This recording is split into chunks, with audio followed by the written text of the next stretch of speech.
So you thought it was all about the Mavic 3 Classic from now. But with the new 180 of the DJI Fly app, we also got some pretty neat stuff that was sort of flowing from the Mavic 3 Classic or the Mavic 3 series into the Mini 3 Pro. And to take full advantage of that, you need to update your DJI RC with the 01020100. And that will automatically give you access to the new 180 DJI Fly app. And with that version, you will have added ability to close the prompt by using C1 and C2, which are these two buttons on the back of the DJI RC. After low battery return to home prompts, only available for Mavic 3 Classic, Mini 3 Pro, and for the original Mavic 3 series. Apart from that, of course, there's added support for the new Classic, and it also fixes some minor bugs and issues on the app. So the most significant change for this app is if we're going under the three dots here in the upper right corner, then we go under Control, and then we can simply see the gain and Expo tuning that has been combined into one tab. So if you watch some of my previous videos where I've kind of explained what parameters that I'm using, those will still be valid. But now everything has been assembled into a single menu. So you can see in the top here, you have sort of a section for each of the three flight modes, which means that you can adjust individual parameters for each of the flight modes. As I normally recommend, I will keep everything fast in sport mode because that's sort of your bailout option if everything goes wrong. So you have these three sections, and let's just look at the normal mode here. You can of course mix and match this as you want, but let's look at that. And there's a section that is basically related to the aircraft. There's a section that is the Expo settings, which means that we can adjust the sensitivity of the stick so it's more sensible towards the edges than compared to the middle. Very, very useful if you want to do precision flying. In the bottom here, there's a gimbal section, and that one we can sort of control how the gimbal should react. But let's just start by the top one here, and I'm going to show you if I increase the angular velocity of the drone, then when I do a yaw motion, you can see that it's basically super fast, and that we don't want because that will sort of give us some very jerky and not very pleasant recordings. So what I normally do is I put it the whole way down because I want this motion to be as slow as possible. And as you can see now, there's a little bit of lag when I let go of the stick here. If you want that lag to be larger, then you can just increase this value. Let's just put that to maybe 80. So what you see here, if I turn the drone now and I let it go of the stick, you see it gently stops. So you get this really nice. We can just do it with the video enabled.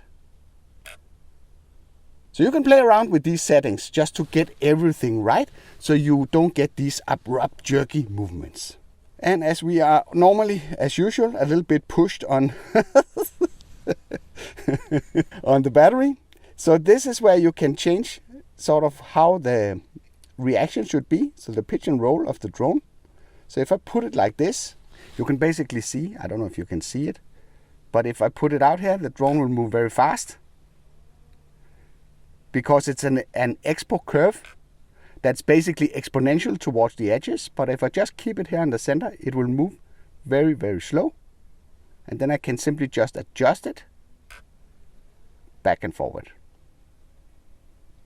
So the whole idea with these Expo settings is that you can slow down the response in the center of the stick and then magnify it towards the ends. And as you can see here, you can do that for both the pitch and roll, you can do it for the yaw, and you can do it for the up and down motion. And another thing that didn't work in the previous versions of the software is the capability to reset everything. And we have that option down here, luckily. So I can reset everything to default if everything gets a little bit too messy. So the last thing that we're going to talk about here is the control speed of this gimbal. And again, if I put that one up to the absolute max, you can see if I move up and down here with the gimbal, see it's very rough. And this is not something that would look very pleasant on video. So what you want to do with that one, you want to take that down, maybe not the whole way down, but maybe down to some 9 degrees per second. So you can see here now it's reacting very slow, but still it stops very abrupt. We don't want that. So what we do here is we basically take this tilt smoothness, and then we put it at around 25. That normally gives a pretty good result. So you see, when I let go of the stick, see, like it did with the yaw motion, it just slides to a stop. So that's very, very useful. And in that way, you don't get these really, really annoying jerky movements. Let's just make sure that we have the angular velocity put the whole way down. Yaw smoothness, because we are turning so slow, this doesn't have that much of an impact, but let's just put that at 70, 71. Those we will just avoid right now, the Expo settings. We don't need those. We have controlled this at a low speed. So what we can do now is, now we can fly around and we can do some really, really nice soft pans here, or point of interest. Look at this. So, and again, if I go up, I can just slowly tilt the gimbal, and if I let go, I don't get any of these abrupt movements. So if I decide to fly this direction, I can just use a lot of the controls at the same time without being afraid that I get super jerky movements. Look at this area, man. So let's fly over to where I'm parked. I will try this as what's very popular, a one take. Oh no, you can see I get this confirmation here. So I should be able to cancel it by pressing these two here. Oh, hey, no. I only pressed one of them. Damn it. Fly a little bit more around. I'm pretty sure that I will get it back at some point. The out of battery notification. So, see, this way. Yeah, I'm sorry, I didn't manage to pull that one off, but let's just fly over to the car here. See if we can land it on top of the glass roof. I tried that after the newer firmware, but for some reason, whoa, at least the Mavic 3 Classic would not let me do that. So let's just see if we can make a land. Come on, come on.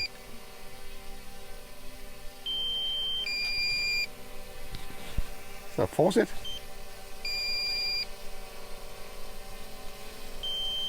No, it's not. It's not allowing me to land. Okay, so no more landing on the roof. So I think this update that DJI have done is really, really nice to have everything assembled here nicely that you can play around with. You can always argue if you need to mess around with the Expo settings when you have slowed down the angular velocity and the yaw smoothness of the drone. As you just saw, I could perfectly fly around with the standard parameters. Another thing you need to be aware of is that you have the Expo settings that is available under normal mode, and it's available under sport mode, but it's not available under the cine mode. And I guess this is because the drone is operating so slow already. So you don't need that under this tab. So I encourage you to get out there, mess around with these parameters and see if you can dial it in so it works for your likings. But according to my experience, getting every movement as slow as possible will benefit you tremendously for doing smooth footage. So if you're wondering if the Mavic 3 Classic is actually worth the extra money, I have done a really extensive review of this drone in some really, really beautiful surroundings. So you might want to consider going and checking this out through this card. I hope you liked this video. If you did, then feel free to give it a like. If you didn't like it, feel free to press the dislike button twice. Thank you for watching, and I'll be seeing you around.